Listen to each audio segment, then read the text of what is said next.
Selamat pagi anak-anak ibu semuanya. Hari ini kita belajar ilmu pengetahuan alam tema 8 Bumiku.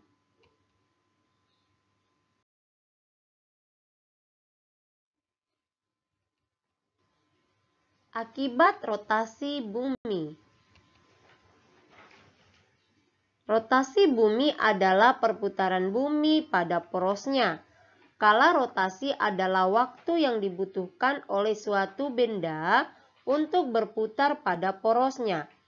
Sekali berotasi, bumi memerlukan waktu 23 jam, 56 menit, atau 24 jam kurang 4 menit. Inilah yang menyebabkan adanya tahun kabisat, di mana perbedaan waktu 4 menit tersebut membuat jumlah hari pada bulan Februari di tahun kabisat berjumlah 29 hari.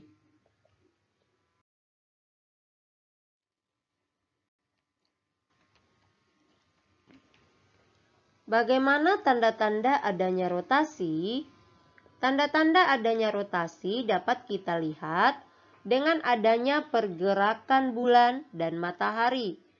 Bulan yang tadinya misalkan ada di sebelah timur, beberapa jam kemudian tepat berada di atas kepala kita. Hal ini menunjukkan bahwa bumi berputar.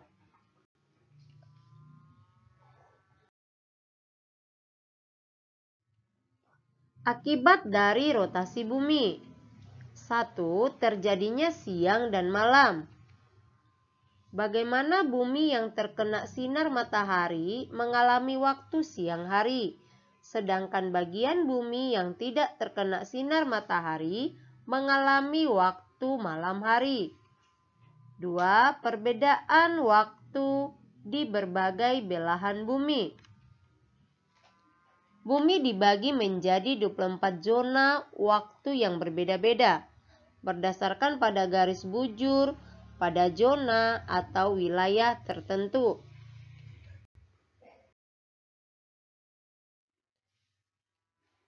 Tiga, gerak semu harian matahari.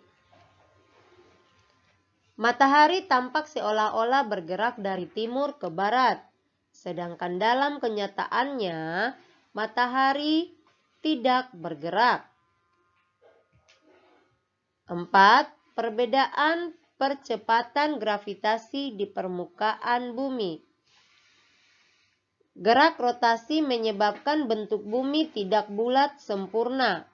Bumi tetap pada kedua kutubnya sehingga di jari-jari bumi di kutub dan di khatulistiwa berbeda. Percepatan di khatulistiwa lebih kecil daripada percepatan gravitasi kutub.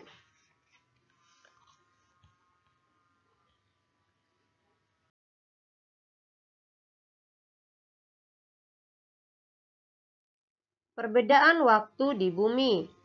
Dengan adanya bagian gelap, terang pada bumi yang menjadi bagian siang dan malam, maka terjadilah perbedaan waktu. Yang bagian terang sedang mengalami waktu siang hari, sedangkan pada bagian gelap mengalami malam hari. Selain itu juga, untuk memudahkan pembagian waktu, maka waktu dibagi berdasarkan dengan garis bujur dengan titik pusatnya di Greenwich atau GMTO. Greenwich adalah kota di London, Inggris yang dilalui garis bujur 0 derajat, dan setiap pergeseran 15 derajat dari Greenwich maka akan berbeda 1 jam.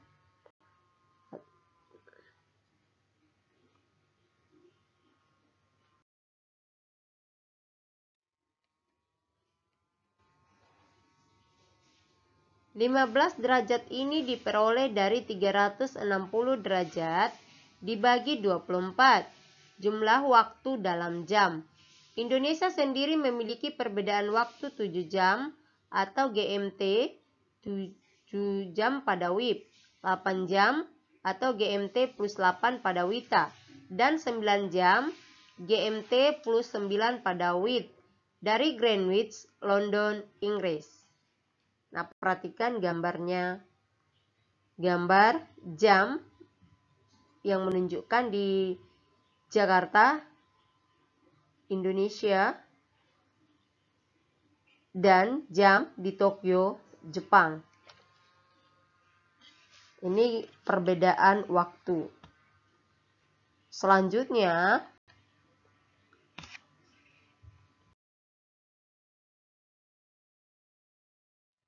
revolusi bumi dan dampaknya terhadap perubahan musim. Yang pertama, revolusi bumi. Revolusi bumi adalah perputaran bumi mengelilingi matahari. Bumi mengelilingi matahari selama 365 hari. Waktu 365 atau 1 tahun disebut sebagai kala revolusi bumi. Selain itu, bumi berevolusi dan kemiringan sekitar 23/2 derajat dari garis yang tegak lurus terhadap bidang skliptika. Revolusi bumi menyebabkan terjadinya beberapa fenomena seperti gerak semu tahunan matahari dan perubahan musim.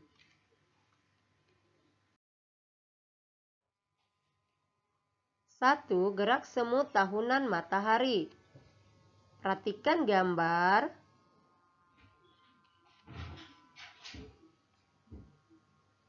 Salah satu dampak revolusi bumi adalah terjadinya gerak semu tahunan matahari. Gerak semu tahunan matahari adalah gerak matahari yang seolah-olah terbit dari titik yang berbeda setiap periode tertentu dalam 1 tahun. Berikut penjelasan mengenai perubahan posisi matahari dalam gerak semu tahunan matahari berdasarkan gambar tersebut.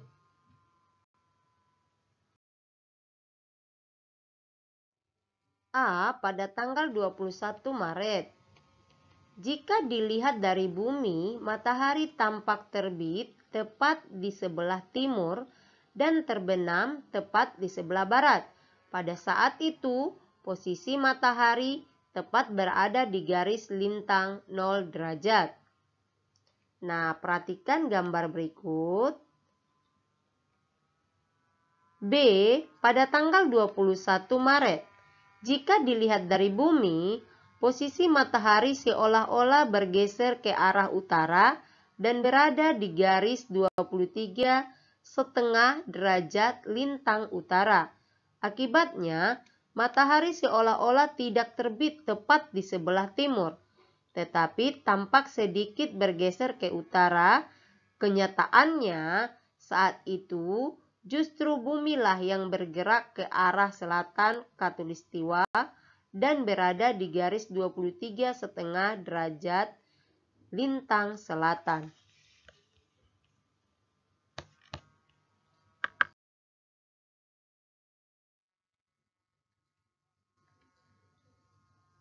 C. Pada tanggal 23 September. Matahari tampak terbit tepat di sebelah timur dan terbenam tepat di sebelah barat.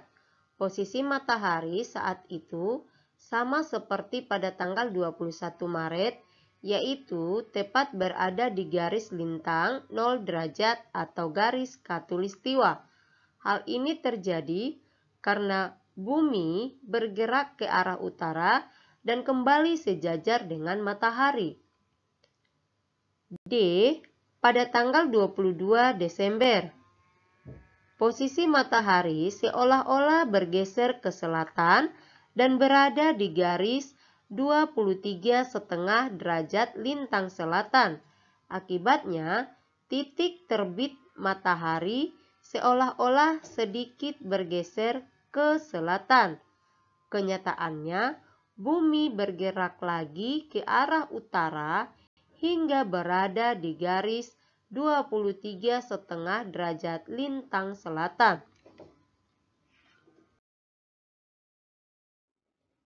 2. Perubahan musim. Gambar di atas menunjukkan gerakan bumi mengelilingi matahari yang dikenal dengan istilah revolusi bumi.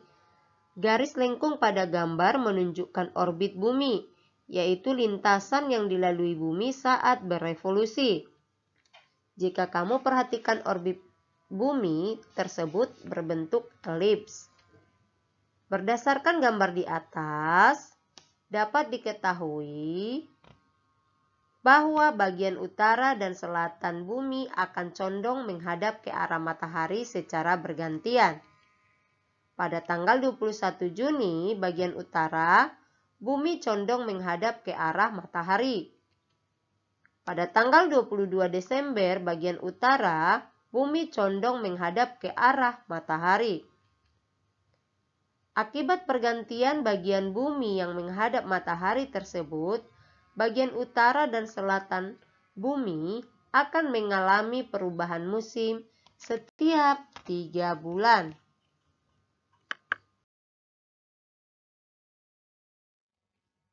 Berikut jenis musim yang terjadi di bagian utara dan selatan bumi. Nah, perhatikan waktu yang terjadi pada musim bagian utara dan selatan bumi. Nah, 21 Maret sampai 20 Juni, bagian utara bumi mengalami musim semi, bagian selatan bumi mengalami musim gugur. Pada tanggal 21 Juni sampai 22 September, bagian utara bumi mengalami musim panas, sedangkan bagian selatan bumi mengalami musim dingin. Pada tanggal 23 September sampai 21 Desember, bagian utara bumi mengalami musim gugur dan bagian selatan bumi mengalami musim semi. Pada tanggal 22 Desember sampai 20 Maret, bagian utara bumi mengalami musim dingin, bagian selatan bumi mengalami musim panas. Dengan demikian, revolusi bumi menyebabkan bagian utara dan selatan bumi mengalami 4 perubahan musim. Bagian khatulistiwa tidak pernah condong ke arah matahari. Akibatnya, bagian khatulistiwa selalu menerima panas matahari yang hampir sama sepanjang tahun. Oleh karena itu, bagian khatulistiwa hanya mengalami 2 perubahan musim dalam setahun, yaitu musim kemarau dan musim penghujan. Musim kemarau terjadi mulai bulan Juni hingga bulan Oktober, sedangkan musim penghujan terjadi mulai bulan November hingga bulan Mei.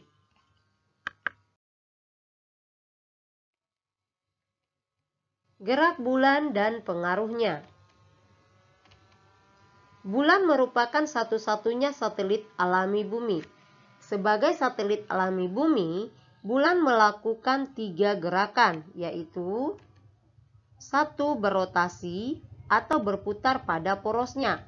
2. Berevolusi atau berputar mengelilingi bumi. 3. Bergerak mengelilingi matahari bersama bumi.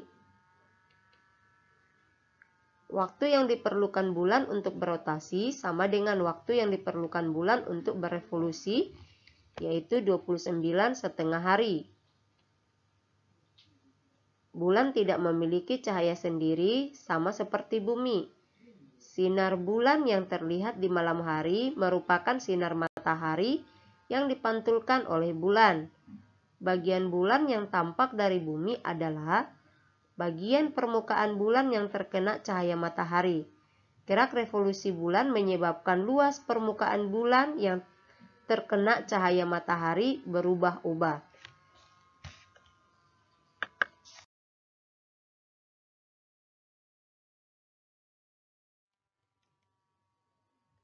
Perubahan bentuk bulan disebut fase-fase bulan. Dalam sekali berevolusi, bulan mengalami 8 fase. Karena sekali berevolusi, bulan membutuhkan waktu 29,5 hari.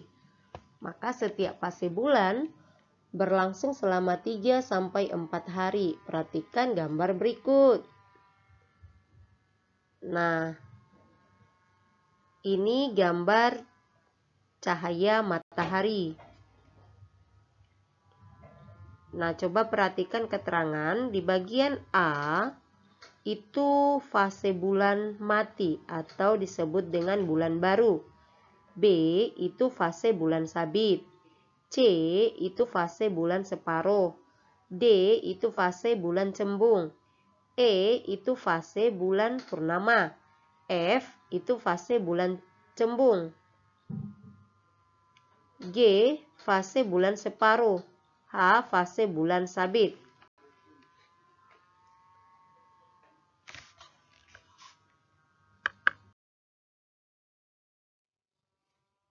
Berdasarkan gambar tersebut, proses terjadinya fase-fase bulan dapat dijelaskan sebagai berikut.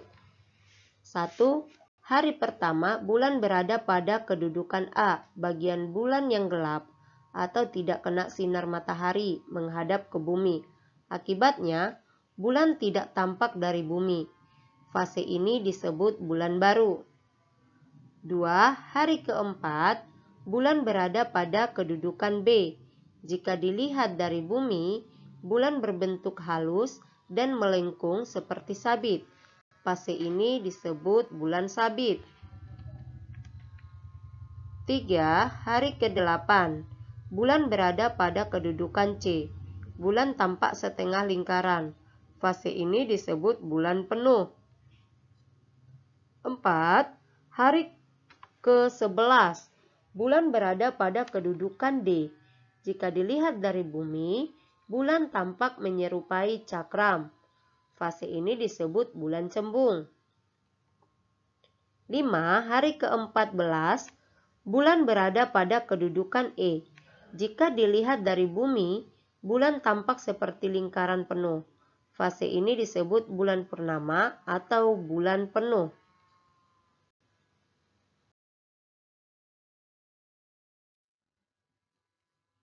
6. Hari ke-17, bulan berada pada kedudukan F. Bulan kembali berbentuk cakram. 7. Hari ke-21, bulan berada pada kedudukan G. Bulan kembali berbentuk setengah lingkaran. Hari ke-25, bulan berada pada kedudukan H. Bulan kembali berbentuk seperti sabit. 9. Setelah kedudukan H, bulan akan kembali pada kedudukan semula, yaitu bulan mati. Kedudukan bulan mati sama dengan bulan baru. Hanya bedanya, bulan baru menunjukkan fase awal, sedangkan bulan mati menunjukkan fase akhir.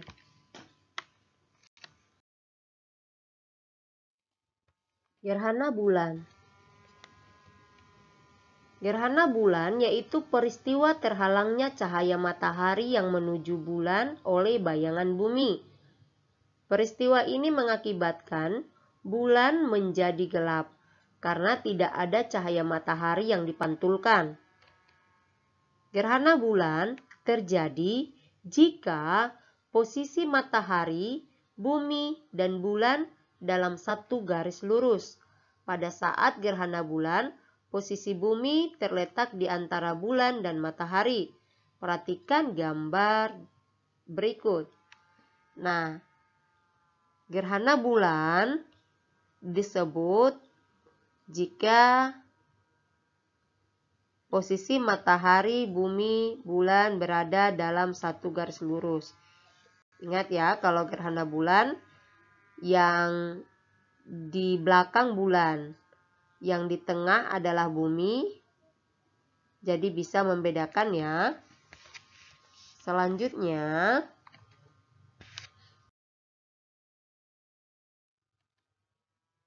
gerhana bulan ada 3, yaitu 1. Gerhana bulan total, yaitu gerhana bulan yang terjadi ketika posisi bulan berada pada umbra bumi sehingga bulan sepenuhnya tertutup oleh bayangan bumi. Nah, ini gambar gerhana bulan total jika bulan sepenuhnya tertutup oleh bayangan bumi. Yang kedua, Gerhana bulan sebagian, yaitu gerhana bulan yang terjadi saat matahari, bumi, dan bulan tidak terletak dalam satu garis lurus atau hanya sebagian bulan yang masuk ke umbra bumi. Nah, ini gambar dari gerhana bulan sebagian. 3. Gerhana bulan penumbra, yaitu gerhana bulan yang terjadi saat bulan berada di daerah penumbra bumi. Nah, ini gambar gerhana bulan penumbra.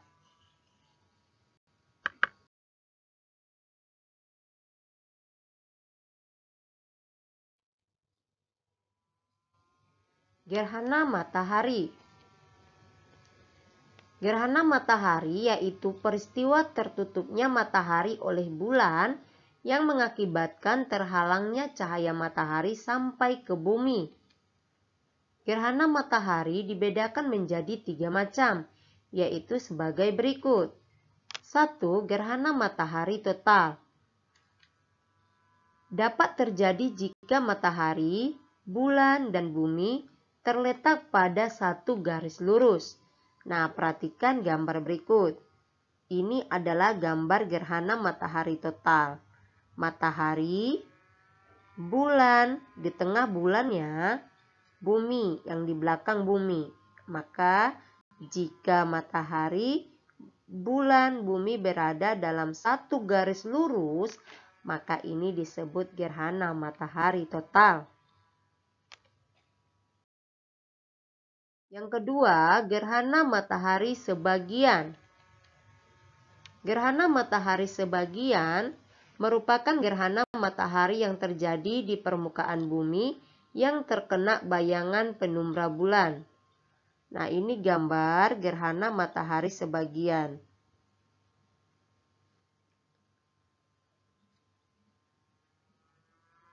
Bumi berada di penumbra, maka disebut gerhana matahari sebagian. 3. Gerhana matahari cincin.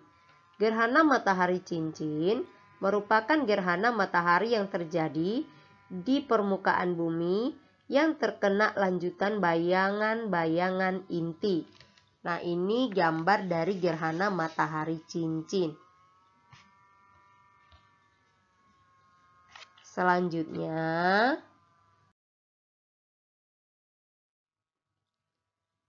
kalender Masehi dan kalender Hijriah. 1. Penanggalan atau kalender Masehi atau Samsiah. Nama bulan dan jumlah hari. Diperhatikan ya, nama bulan Januari sampai Desember, jumlah harinya. Penanggalan Masehi dihitung berdasarkan peredaran bumi mengelilingi matahari atau berdasarkan revolusi bumi. 1 tahun dalam kalender Masehi adalah lamanya bumi mengelilingi matahari, yaitu 365 hari. 4 kali 1/4 hari digabung menjadi 1 hari. Oleh karena itu, setiap 4 tahun sekali dalam 1 tahun ada 366 hari. Tahun dengan jumlah hari 366 disebut sebagai tahun kabisat. Tambah 1 hari ditempatkan pada bulan Februari sebanyak 29 hari.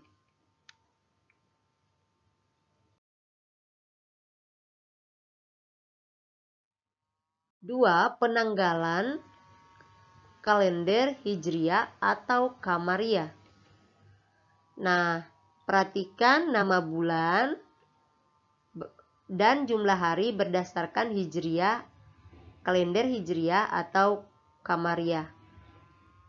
Ada Muharram, ada Safar, ada Rabiul Awal, Rabiul Akhir, Jumadil Awal, Jumadil Akhir, Rajab, Syakban, Ramadan, Syawal, Zulkaidah, Zulhijjah, dan ada juga jumlah harinya. Nah, dibandingkan ya. Penanggalan atau kalender Hijriah didasarkan pada kala revolusi bulan. Bulan mengelilingi bumi dalam waktu 1 bulan, yaitu selama 29,5 hari. Dalam 1 tahun ada 12 bulan. Maka jumlah hari dalam 1 tahun 29,5 hari dikalikan 12. Jadi 1 tahun dalam kalender Hijriah ada 354 hari.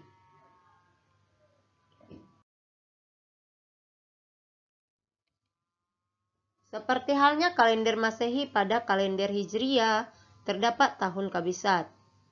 Dinamakan tahun kabisat apabila dalam 1 tahun terdapat 355 hari. 1 hari tambahan diletakkan pada bulan Zulhijjah.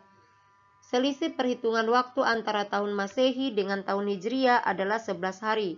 Sedangkan pada tahun kabisat 12 hari. Kalender Hijriah lebih cepat 11 hari dibanding kalender Masehi pada tahun biasa. Hal ini karena sekali revolusi bumi jumlah harinya lebih banyak 11 hari dibanding jumlah hari dalam 12 kali revolusi bulan.